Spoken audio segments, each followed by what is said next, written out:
I came to water her flowers, just a neighborly favor. But when Alara looked at me, her eyes held a quiet storm, daring me to stay. What she said next broke every rule we hadn't spoken. My name is Theo Langford, and at 23, I was navigating the edges of adulthood in the subdued suburb of Evergreen Heights, on the outskirts of Portland. Life felt like a series of tentative steps, part-time shifts at a dusty bookstore downtown, late nights hunched over my laptop for online graphic design classes, and the quiet rhythm of my small apartment in Willowbrook Residences. The building had that worn charm, faded brick walls, hedges that sprawled a bit too wildly, and neighbors who exchanged nods rather than conversations. I kept to myself mostly, sketching ideas for logos, or losing myself in novels to drown out the uncertainty of what came next. That particular afternoon in late spring carried the heavy sweetness of lilacs blooming in the shared garden below my balcony, their scent mingling with the distant hum of traffic.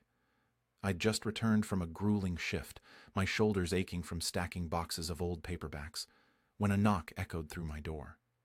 It was Mrs. Alara Voss from 2 units down, apartment 4B, the one with the modest patio overlooking the parking lot. I'd caught glimpses of her before. Polite waves as she juggled grocery bags or walked her scruffy terrier mix, Biscuit. She had this composed presence, late 30s I'd guess, around 38, with dark waves of hair framing her face and green eyes that held a depth, like they'd witnessed storms and chosen to endure them. Not the kind of beauty that shouted, but the sort that lingered, in the graceful way she carried herself, the subtle lines of experience etching her smile. "Theo, hello," she said, her voice carrying a gentle steadiness, clutching a spare key in one hand and balancing a potted fern in the other. "I'm sorry to interrupt your evening, but I could really use a favor. My husband, Harlan, is away on a business trip for the week, and we're leaving tomorrow for a quick family visit. I forgot all about the plants. They're my little escape, and I hate the thought of them drying out. Would you mind watering them? Just once a day, nothing too involved." I didn't hesitate. It seemed straightforward, the kind of small act that built quiet alliances in a place like this. "Of course, Mrs. Voss. I can handle that. Evenings work best for me."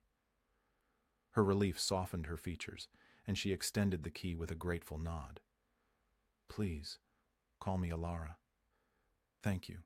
This truly helps. Harlan always jokes about my obsession with the flowers, but they ground me amid the chaos." She glanced back toward her door, a momentary pause hanging in the air. "Actually, if you have a moment now, I can walk you through it. Won't take long." I grabbed my jacket, shrugging it on as I followed her. There was something disarming about the invitation, pulling me from my solitary routine into her space. Her apartment unfolded like a warm embrace compared to my sparse setup, the air laced with fresh coffee and the subtle warmth of vanilla candles. Beige walls hosted framed memories, sunlit family vacations, a wedding photo of her and Harlan beaming under a clear sky, shelves brimming with gardening books and travel guides. Plants dominated every corner, trailing ivy cascading from windowsills, delicate orchids gracing the coffee table, succulents clustered on the kitchen counter. It was a haven, alive and inviting, where life seemed to pulse gently. "These violets are the picky ones," Alara explained, gesturing to a lineup on the kitchen windowsill. "A gentle mist, no drenching, and the ferns in the bedroom crave more. They're Harlan's usual oversight." She guided me down the hallway, her footsteps light on the polished hardwood. The bedroom was understated. A quilted queen bed, a nightstand with a lamp, and an open novel, the air carrying a faint trace of lavender. Being there felt oddly intimate, like stepping into a chapter not meant for me, but she moved with ease, demonstrating the watering can, half full, tilted just so to prevent spills. As she reached to adjust a hanging planter, sunlight slanted through the curtains, gilding her skin and highlighting a faint scar on her shoulder, a relic of some past mishap. I looked away, concentrating on the task, murmuring, "Understood. I'll take care with them." We returned to the living room, where she poured iced tea, the glasses clinking softly. Sit for a while?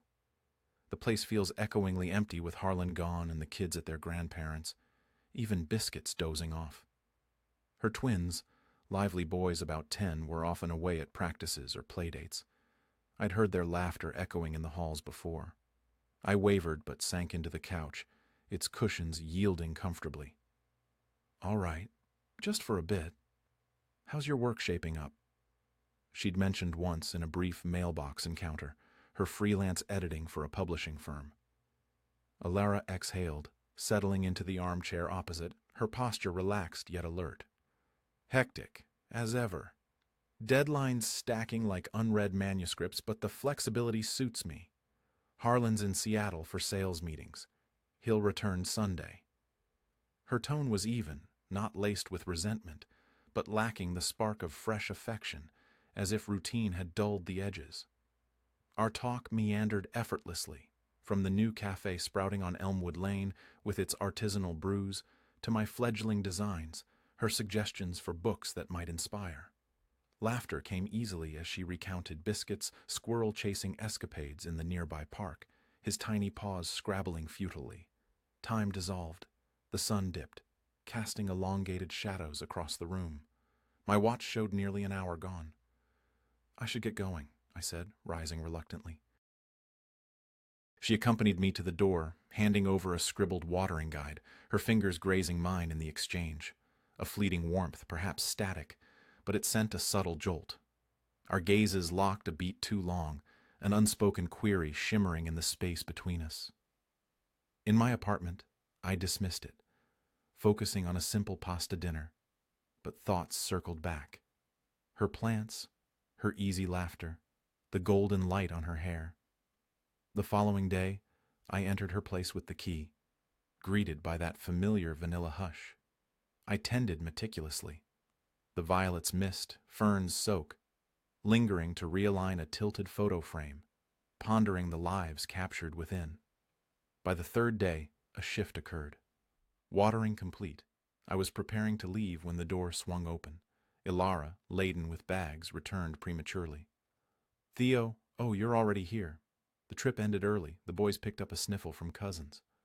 I assisted with the groceries, hauling them to the counter amid her tales of the Vancouver drive. Chaotic, but heartwarming. Harlan's still out, though. We shared pie at the table, conversation weaving through neighborhood quirks, my art aspirations, her editorial battles. Hours evaporated in the dimming light. Time to head out, I ventured, but lingered. Ilara's gaze softened. Theo, company like yours has been a quiet gift, with the house so still. Harlan left, and she asked, Don't you want to watch a movie? Actually, her words were, Don't you want to watch a movie? Something to unwind. I've got one queued up. Surprised, I agreed. Sure, what's playing?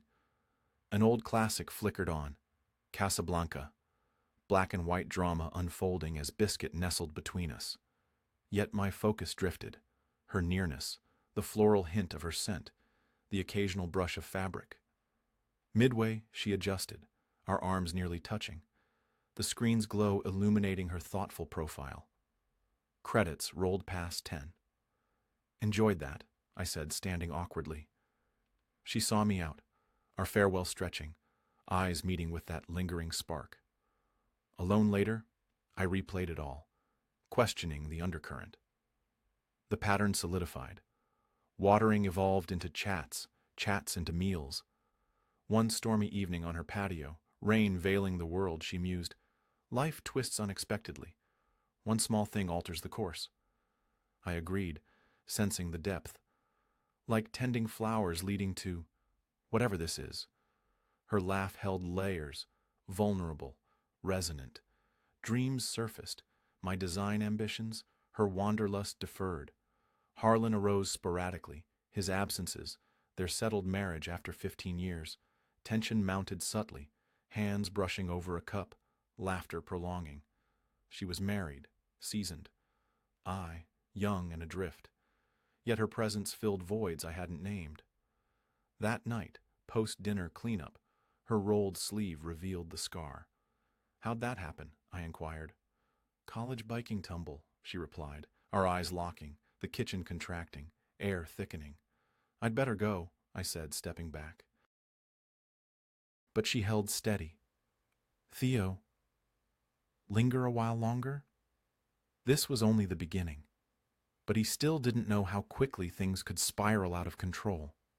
The rain battered the windows of Alara's apartment, a relentless rhythm that seemed to echo the pounding in my chest as I stood there, dish towel dangling from my hand, her words suspended in the air like a held breath. "Theo, linger a while longer?" Her voice was a soft tremor, barely audible over the storm, but it carried a weight that rooted me to the spot. At 23, I was still piecing together who I was, scraping by in Evergreen Heights with my bookstore job and half-finished design projects. Alara, nearing 40, was a world apart. Married, a mother, her life etched with responsibilities I could only imagine. Yet in her kitchen, the space between us felt like it was shrinking, the air humming with something unspoken, something dangerous. I set the towel down, fingers brushing the cool edge of the counter, trying to anchor myself. "Sure," I said, forcing a casual tone, though my throat felt tight. "It's a mess out there anyway. Don't feel like wading through a flood." Her lips curved into a small, grateful smile, and she gestured toward the living room. "Come on, let's sit. I'll make us some tea. Or there's bourbon in Harlan's not-so-secret stash if you're feeling bold." I chuckled, easing onto the couch, its cushions sinking familiarly under me. "Tea's good." "Let's save the bourbon for a braver night." She nodded, moving to the kitchen, the clink of the kettle against the faucet filling the quiet. I glanced around, the room more vivid now in the low light, the framed photos catching my eye again. Ilara and Harlan on a windswept beach, the twins in soccer gear, their grins wide and unguarded, a candid of her laughing at some long-ago picnic. It was a life full and tangible, and I was just the guy who'd stumbled in to water her plants. But the way her voice softened when she asked me to stay, the way her gaze lingered, it stirred something restless, something I couldn't shake. She returned with 2 mugs of chamomile, steam curling upward, and handed me one before settling into the armchair across from me. Biscuit, her scruffy terrier, hopped up beside her, curling into a tight ball, his warmth a small anchor in the room. "Thanks for helping with dinner," she said, blowing gently on her tea. "I don't usually bother cooking much when it's just me. It felt special, sharing it with you." Her words landed softly, but they carried an edge, a sincerity that made my chest tighten. "No problem," I replied, sipping the tea to steady myself. It was damn good, way better than my usual microwave noodles. Her pasta, fragrant with fresh basil and tomatoes, had been a quiet kind of care, each bite a reminder of her attention to detail. We talked, the storm outside weaving a cocoon around us, thunder rolling low over Evergreen Heights. The conversation started light. My latest project, a logo for a quirky cafe on Marwood Street with mismatched chairs and chalkboard menus, her editing grind, wrestling with a manuscript that refused to bend. But it shifted, as it always did with us, to something deeper, more unguarded. "Do you ever feel like you're just drifting?" she asked, her eyes fixed on her mug, fingers tracing its rim. "Like you've checked all the boxes, job, family, house, but there's still this hollow spot you can't name?" I leaned forward, elbows on my knees, the mug warm between my hands. "All the time. Like I'm waiting for something to click, you know? I've got my job, my classes, but it's like I'm stuck in this limbo, waiting for life to actually start." She nodded, her gaze lifting to meet mine, green eyes catching the lamplight. "I thought I'd have it all sorted by now. I was your age once, dreaming big. Travel, writing, adventure. Now I'm here, and it's good, but sometimes I wonder what I'm missing, what I gave up." Her honesty hit me like a quiet wave, pulling me under. I wanted to ask what she meant, what dreams she'd tucked away, but the words felt too heavy, too intrusive. Instead, I said, From the outside, it looks like you've got it all. This place, your kids, your work, it's solid. She gave a soft laugh, tinged with something bittersweet. Looks can fool you. Harlan's steady, always has been. He's good to us, provides everything we need. But he's gone so much. Conferences, sales trips. When he's here, it's like we're roommates, not... She trailed off, her fingers tightening around her mug. I don't know when it got like that. Somewhere along the way, I guess. I didn't know how to respond. Her marriage wasn't my business, but the way she spoke, the quiet ache in her voice, it reached something in me. I set my mug on the coffee table, the clink loud in the stillness. That sounds heavy. I don't know much about that kind of life, but you deserve more than just getting by. Her eyes snapped to mine, sharp and searching, like she hadn't expected me to say it. That's kind of you, Theo, she said, her voice softer now. You're different, you know? Most people don't really listen. Not like you do. My face warmed, and I wasn't sure if it was the tea or the way her words settled over me. I just like hearing you, I said, the words slipping out before I could catch them. I winced internally, hoping it didn't sound too much, too forward. But she didn't pull back. Instead, she smiled, a mix of sadness and warmth, tucking a loose strand of hair behind her ear. Careful, Theo. Keep talking like that, and I might start expecting it. The air thickened, the storm's hum fading behind the weight of her gaze. I laughed it off, but my pulse was racing, a steady drumbeat I couldn't ignore. We kept talking, the rain easing to a drizzle, the room bathed in the soft glow of a floor lamp. She shared stories of her college days, how she'd wanted to write travel essays, roam the world with a notebook and a pen. I told her about moving to Portland, chasing a dream of designing album covers, though I was still stuck churning out flyers for local dive bars and coffee shops. At some point, she shifted to the couch, closer now, biscuits sprawled across her lap. Our knees were inches apart, and I caught the faint floral scent of her perfume, a quiet pull that made my head swim. She was mid-story about a trip to Italy, her hands moving as she described cobblestone streets and late-night gelato, her eyes bright with memory. I watched her more than I listened, caught by the way her lips curved, the faint lines around her eyes that deepened when she smiled, proof of a life fully lived. Then she stopped, catching my stare. "What's that look?" she asked, her voice teasing but soft, like she already knew the answer. I froze, scrambling for something neutral. "Nothing, just you light up when you talk about that stuff. It's nice to see." She tilted her head, studying me, her smile softening into something unguarded. "You're full of surprises, Theo Langford." Her tone was light, but her eyes held mine, and for a moment the world narrowed to just us, the space between us crackling with possibility. I cleared my throat, breaking the spell. "I should head out." "It's late, and you've got the kids tomorrow." She nodded, but there was a flicker in her eyes. Disappointment, maybe, or something heavier. "Right. Don't want to keep you." She stood, walking me to the door, her bare feet whispering against the hardwood.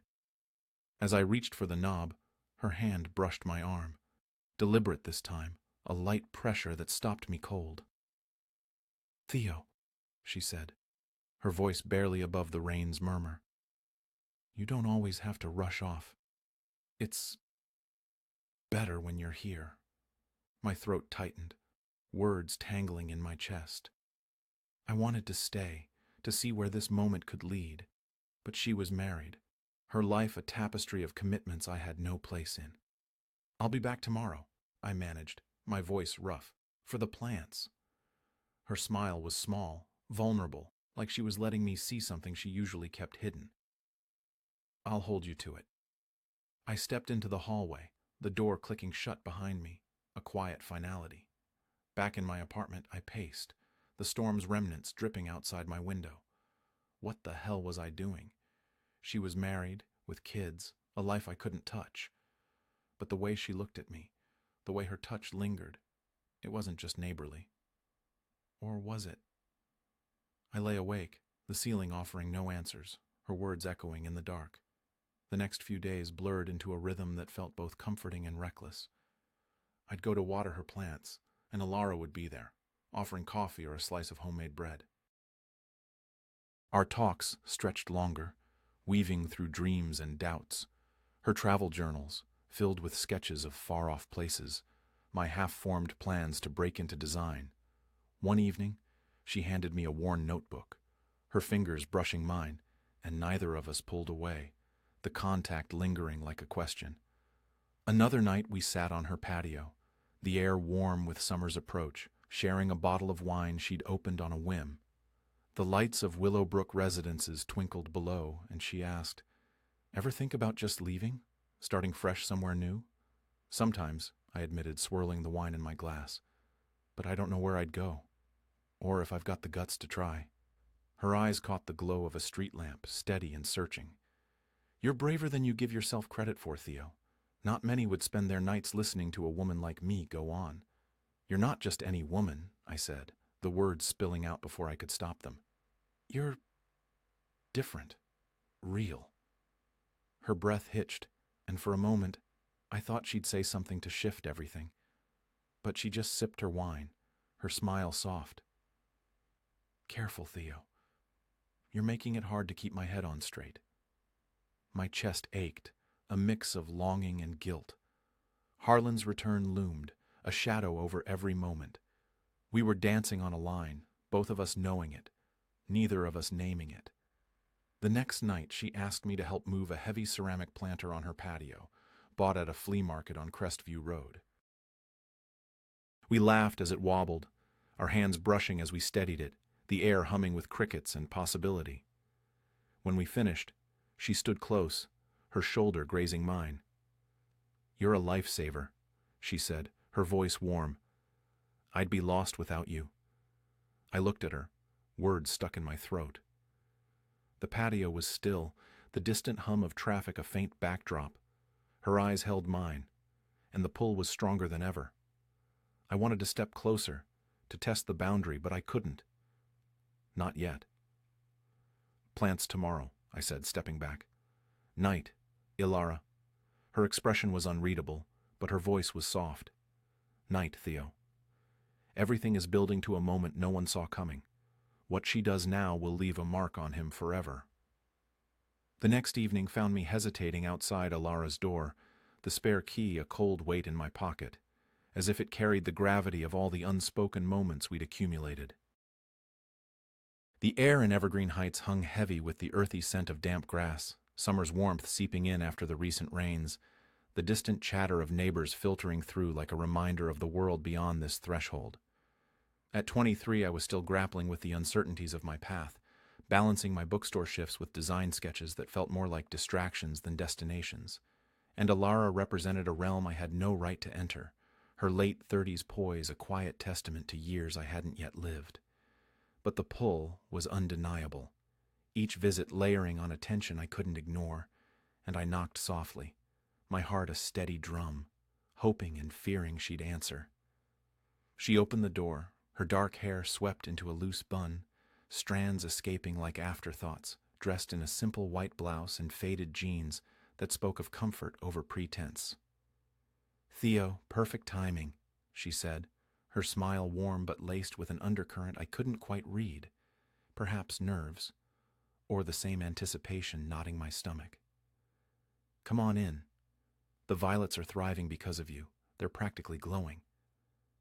I stepped inside, the familiar vanilla warmth enveloping me like an old habit, Biscuit bounding over with a yip, his tail a blur as he circled my legs before retreating to his cushioned bed in the corner.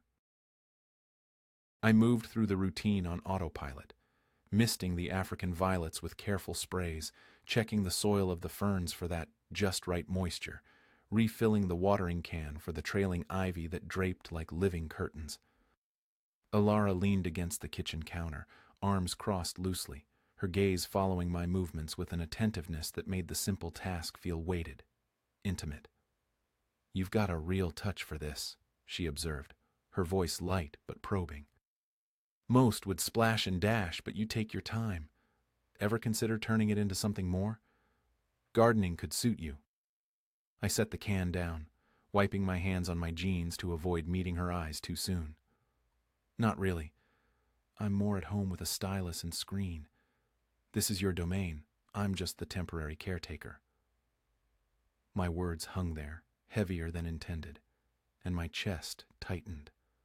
Harlan's return loomed like a closing curtain, tomorrow marking the end of these stolen evenings. Would we revert to distant nods in the hallway, pretending none of this had stirred? She picked up a small succulent, turning it in her hands as if inspecting for flaws.